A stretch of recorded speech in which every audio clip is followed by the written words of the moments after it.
Tone is how you say something, and voice is your personality. The tone of voice that's in an advertisement or a piece of content is going to change a lot of the time. However, a voice remains consistent no matter what. That way, when a customer engages with your brand, it always feels familiar and comfortable. Now, the thing is with tone of voice is that very few copywriters actually take the time to master it, but it actually plays a huge role in your copy. But if you're a copywriter that can master tone of voice for yourself and clients, you'll be able to generate a lot more engagement and connections with your readers, which ultimately leads to more conversions and revenue. That's why in today's video, I'll be teaching you why tone of voice is really important in your advertisements, but also how to develop it yourself.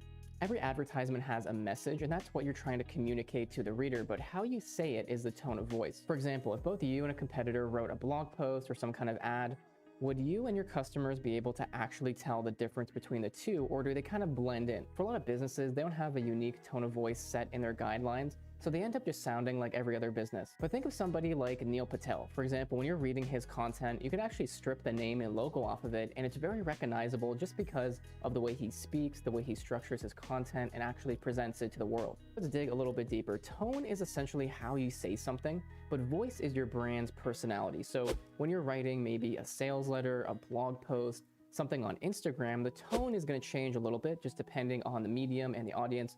And if you stick around in today's video, I'll be teaching you a little bit more about that.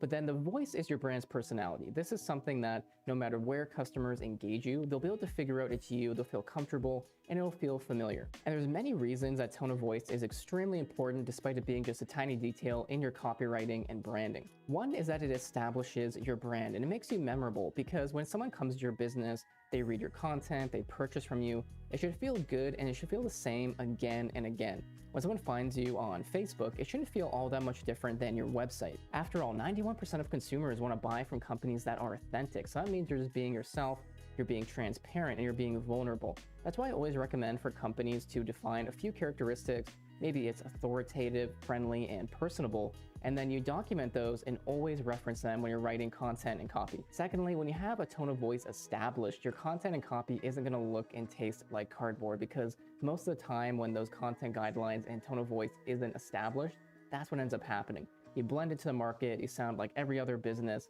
and worst of all, you might end up using a lot of technical jargon, buzzwords, and just really boring copy. Thirdly, you can create a lot of specific emotions, because most of the time when we're buying something, it's emotional, and then we're going to justify with logic after. So when you're able to use power words, connect with people emotionally through good content and copy, it's going to be through having that authentic voice and that personality that someone can really connect with. Fourthly, B2B specifically is plagued with boring copy. If you take a lot of businesses, especially ones that are maybe industrial and aren't usually known to be super sexy, then often they're going to have really boring copy. The websites, the about pages, everything's just super predictable. There's lots of technical jargon, lots of buzzwords. But believe it or not, B2B professionals aren't just going to beds in their suits. They're not super boring people. They're people like you and us, and they have dreams and day jobs and interests and feelings. So you have to appeal to those as well. For example, look at CMO Summit's website. This is a summit they hold every year for CMOs to talk about marketing trends and network. And what I really like on their website is that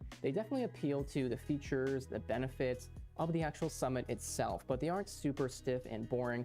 They talk about the emotional appeal, they talk about the benefits of attending, and while it is professional, there is still a hint of a unique personality and fun behind it. So I think it's a great example of how you can take something B2B, but actually spice it up and make it sound pretty cool. And number 5 is it creates a competitive advantage. As I mentioned earlier, if you and a competitor wrote an ad, a blog post, something like that, and you stripped all the logos and names off of it, a lot of the times you can't tell the difference.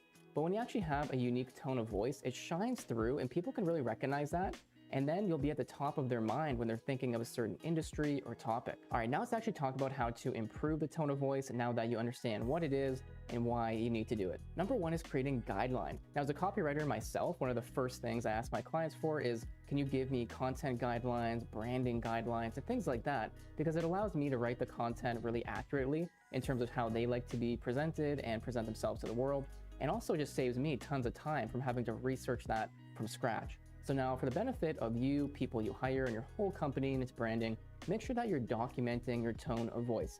As I mentioned previously as well, try to pick a few keywords like authoritative, positive, friendly, helpful. Document those, share those with your team, and then every time they're writing copy from a blog post to social media, they can reference that, and then the tone of voice stays consistent across all channels. Secondly, I want you to ask customers about their experience and how they perceive your brand. You can use a free tool like Google Forms to create a questionnaire. You can ask questions about their experiences with your business, what traits they would describe your brand with, and then you send it out via social media or your email list. And it's really cool because the primary data, you're collecting it straight from the customer, right from the horse's mouth, and it's pretty much the best insights you can get. And a lot of times when you do this interview questionnaire style, you get insights that you and your team honestly many times wouldn't even come up with. Thirdly, I want you to perform some copywriting espionage. Swiping is the name of the game when it comes to copywriting, and essentially it's just the process of finding ads and businesses that you find inspiring, documenting those, and then using them as inspiration later when you need it. So to create a swipe file for tone of voice, all you have to do is go to Google, type in some competitor names or keywords related to your industry, start pulling some websites and social profiles and analyzing them. See if you notice any kind of trends and patterns in how they speak, or maybe you find a business that really speaks in a way that resonates with you and you want to imitate that while still making it into your own. There's so many little and big things that go into copywriting, branding, and marketing that it's really easy to focus on the big things that move the needle, but forget about the little things that still drive bottom line and make an impact. And tone of voice is definitely one of those things. It's not spoken about very often in branding and copywriting, so I think it needs to be a bigger topic. And if you follow everything I laid out in today's video, you should understand what tone of voice is, examples of it, and you should be able to actually research it and implement it. Now, if you want to learn more about tone of voice copywriting, go into the description. You can read my full blog post and actually get more strategies and examples. If you need a tone of voice copywriter yourself, you can also contact me for a free consultation. Subscribe if you're new to the channel, and I'll see you very soon.